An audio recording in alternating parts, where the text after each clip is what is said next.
How y'all doing out there today? All right. So this is Q&A with what is it? God Jesus, I be forgetting. No. All right. So this is live questions and answers with your CEO 3 times the real Alisa Applewhite, which is episode number 74. Why is there a staffing shortage in healthcare, y'all? I'm about to give you 3 points on why there is a staffing shortage in healthcare. So, stick in for it.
Hey y'all, hey family. I was trying to try something different, right? I'm trying to try something different. But anyway, welcome to the live 15-minute show. Let's throw the thumbnail up because we work hard on it. All right, so 15-minute live Q&A with your CEO 3 times Alisa Applewhite, the real Alisa Applewhite. That's me, y'all, and I'm here to help answer your questions. So please keep sending them. All right, so let's go through this. Oh, we're gonna put time on the clock. Y'all gotta put the time on the clock because I'm doing 15 minutes a day for real. That says 12:17. So let's get it. All right. So why do we go live Monday through Friday, y'all? It's simple.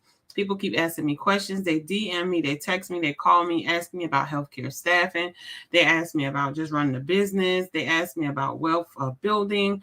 They ask me questions about like my family, my kids. How do I do this as a mom? How do I do this as a wife, y'all? And I wish that I had the time to answer every question that I could potentially answer, but I can't. And I want to effectively give you answers that can help you along your journey in your life. So what I did was, boom, I said, I'm going to go live every day, except for Saturdays and Sundays, those belong to my kids, but you can catch a recording. So every day at 12 o'clock, catch me here answering your questions. So please keep sending in your questions so we can answer them, and then you'll get my view on the question. And this way you can have something that you can source back to when you need to.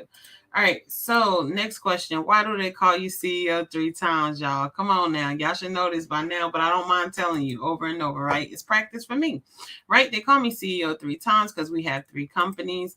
My husband and I started top of the line healthcare staffing about 2.5 years ago, where we staff medical professionals in hospitals, doctors' offices, and nursing homes.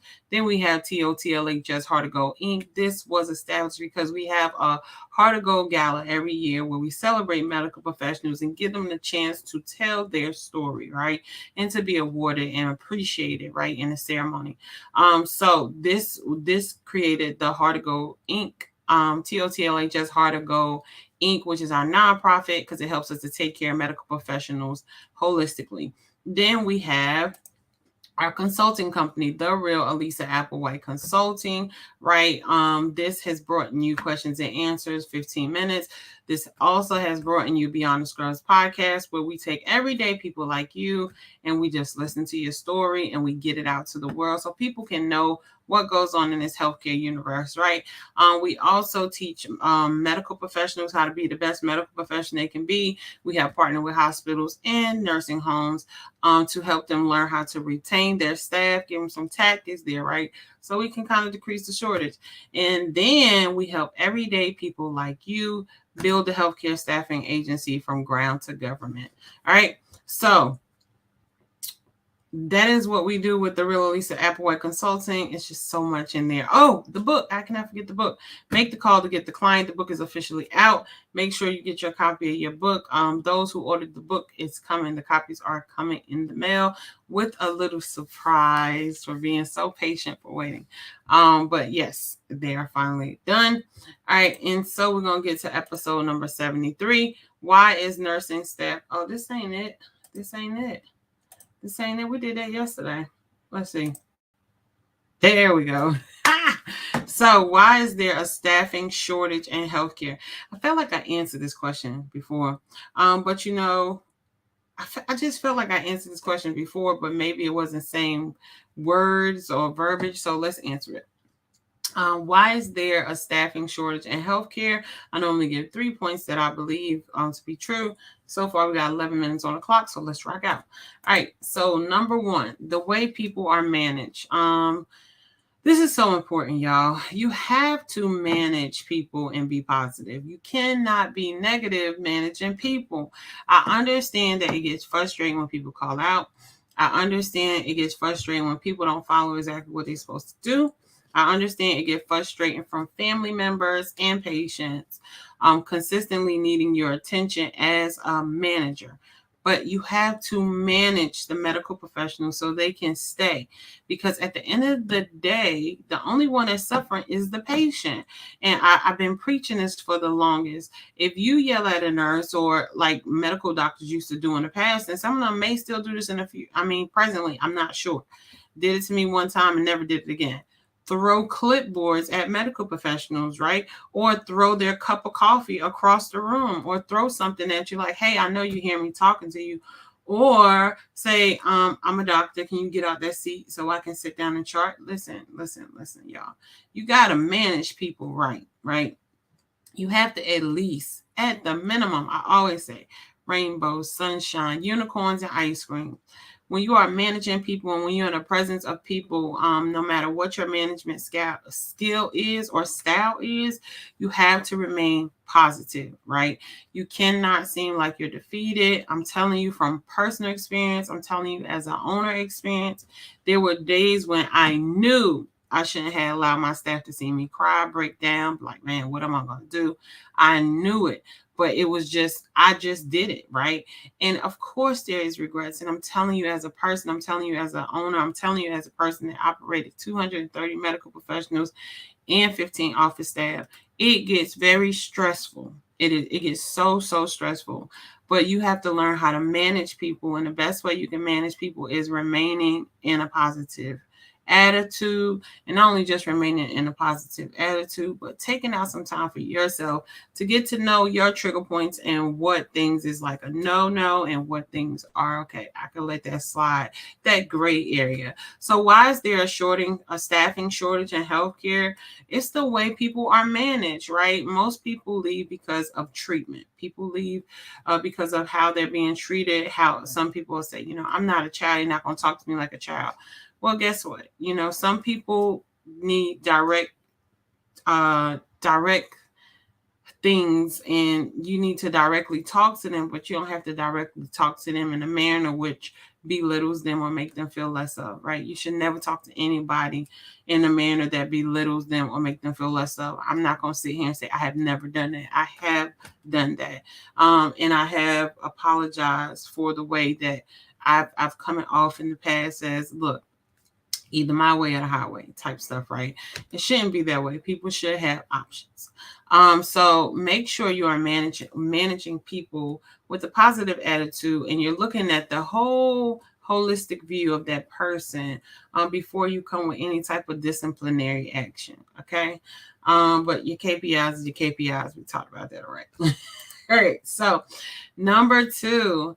Why is there a staffing shortage in healthcare? The decrease in pay, y'all, this is so true, right? So I traveled as a nurse for 7 years, and I was at one facility, and they kept saying, hey, we want you to come full time. We want you to come full time. And I'm like, all right, so I'll take it because, healthcare benefits were cheaper. I had a child that was sick at the time, so I needed like really good healthcare insurance that would pay for the bills that we were accumulating at the time. And I remember specifically going from like, I don't know, $50 an hour. It was like $50 an hour, $52, something like that. All the way down to like 38. Because now I was a staff nurse. And so what I'm saying to you is the shortage is real, because it's like the pay goes down, but the responsibilities don't, right? And as a medical professional, especially in ICU, ER, not saying that other medical professionals don't have a stressful specialty, but I can only speak of the specialties that I have worked in. I've worked in everything except for labor and delivery, OR, consistently working throughout them in the whole 14-year plan. And I know for a fact that paying an ICU nurse $38 an hour is just not enough money, because one patient alone can have up to 6 or 7, up to probably 10 different drips, depending on what you're giving them, right? And that could be medical ICU. Let's not talk about the CVICU patients, right? Or the trauma patients. Let's not talk about that, y'all. So I think that, from my opinion, why is there a staffing shortage in healthcare? Because of the decrease in pay that they pay their staff, right? And this is what makes healthcare staffing look so appetizing, right? Not only do you get the higher pay, but you get the flexibility of schedule. You get to do this 13 weeks or 26 weeks. You can lock it in for 26 weeks, right? And you get to pick your own schedule. Sometimes the facility schedule you, right? You don't have to do no required overtime. Like, this is why healthcare staffing is it looks so good to do as a medical professional nurse, especially after you've been a medical professional for a certain amount of years. Because if you are a good medical professional, no matter where you go and what facility you work in, you're still going to be that excellent medical professional, because your core mission is the patient, right? You really, truly care about the patient. And when you care about the patient, you just like, look, I'm pouring all my love into this patient. I'm pouring all my love into this facility. I'm pouring all my love into these employees. Like, when I come and I hit the scene, we all family here. We're taking care of people, and we go home to take care of our own family, right? If you know that your ability to bring people together, if you know your ability to save lives, then you just like, I know my ability to get paid, and what you're offering me is not enough, right? So you can do that anywhere, right? You can do it anywhere. So definitely, one of the things I think for sure there is a shortage in healthcare is because there's a decrease in pay of official staff, and then that also decreases the pay of healthcare staffing people, right? But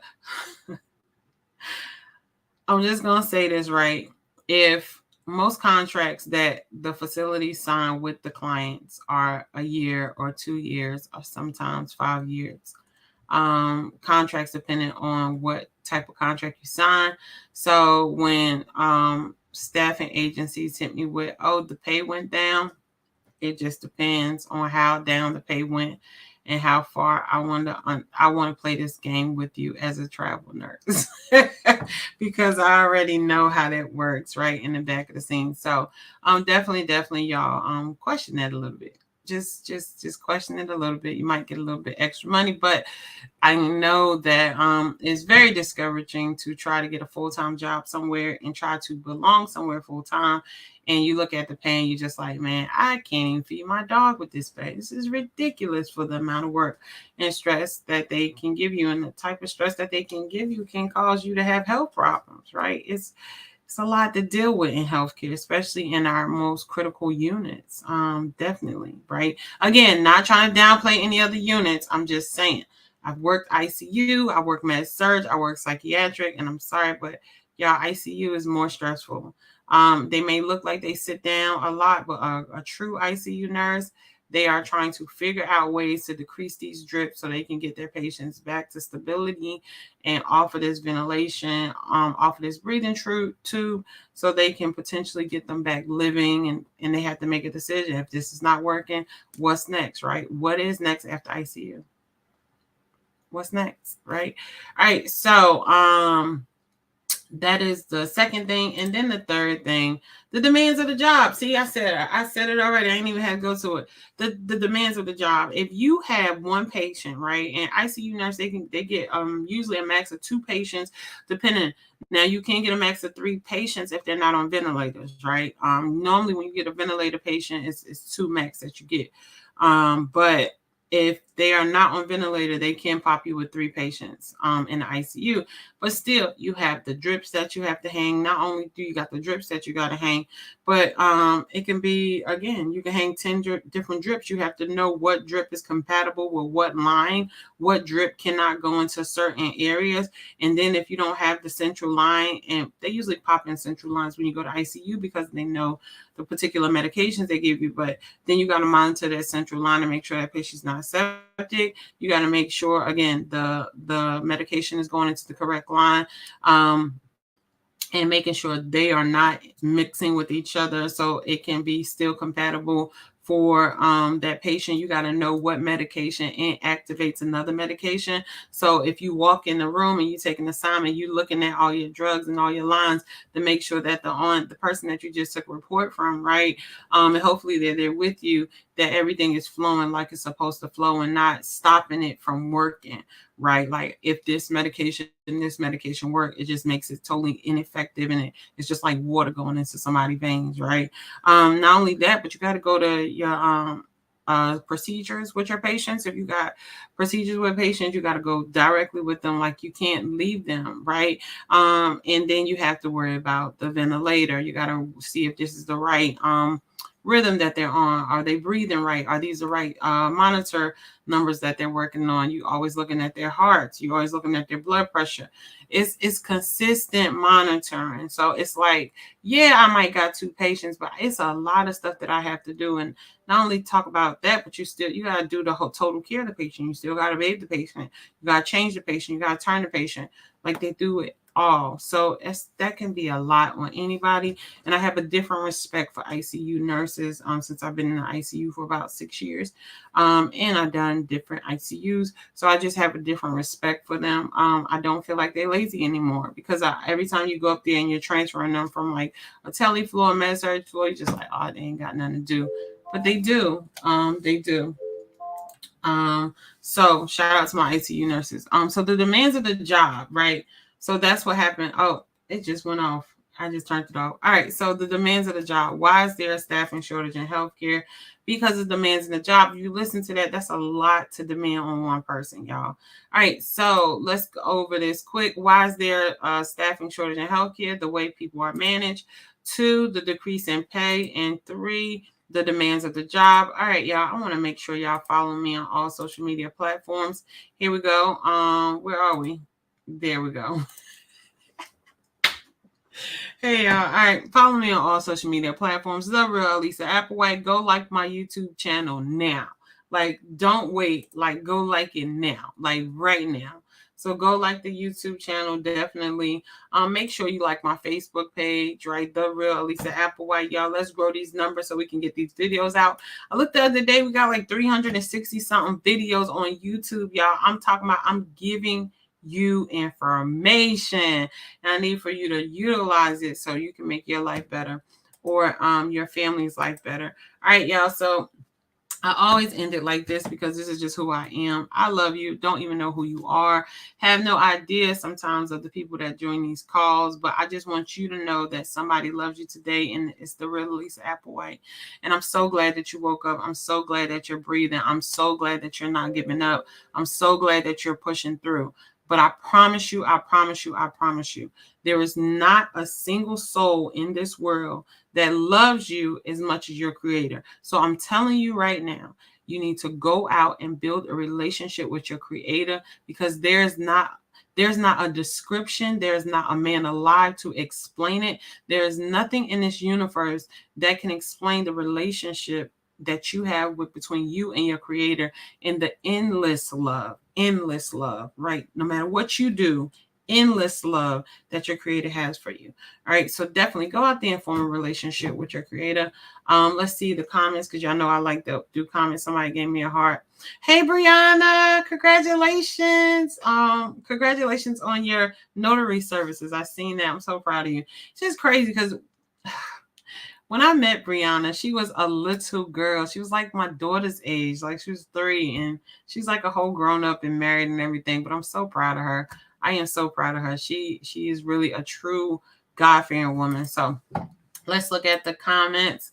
Brianna here, we love you. See, I love you to death. I'm telling you, I love you to death. It's just crazy because I every time I look, I'm like, look at Bree. Bree's like a whole grown up and she's successful. She's a lawyer. Y'all, I'm telling you, this is what God does for you. A God-fearing mom, like a God-fearing mom that always took me to church. Every time I seen her mom, she would be like, are you looking for a new husband? So that's me and her brother. Me and Brianna's brother has been best friends since I know I was like 12 or 13. And her mom used to always say that to me. Rest in peace, Mom. Love you forever. She used to always say, you're looking for a man. She's always looking for a man. And I had a chance to say, Mom, I found my man. I finally found him. I did some wrongs, but I found him. But I love you, sis. Thank you too. Thank you for tuning in. Make sure you share. Make sure you go like my YouTube. All right, y'all. Again, y'all have a blessed day. Stay blessed. Remember, go build that relationship with your creator. It's the only one that's going to deal with your mess. I'm just telling you, really. Really. All right, y'all. Have a good one. Oh, wait. We ending it with what? I don't end it like this. Let's end it with this one. Healthcare is affected by everything, right? You could be walking and have a stroke or have a heart attack. Now you are in the healthcare system, right? You can just all of a sudden start having mental issues and now you're in the healthcare system, right? You could be minding your business and somebody can come in and shoot you or hit your car or something like that, and now you are in the healthcare arena. And this is why healthcare is so important to me, because to me it matters who's at the bedside, right? So I always say to people, it doesn't matter to me that I have a nurse that say, hey, I'm a nurse or I'm a CNA, and they show up at the building, right? That doesn't show me their integrity. Their integrity, their accountability, their professionalism, it shows when the door is closed. That is how you know how true a person is to their mission of being a healthcare professional, right? It's how they treat the patients with the doors closed. And my goal is to help to educate healthcare staffing owners and also medical professionals and again hospitals on how to help medical professionals get back to that mindset of how to treat people when the door is closed.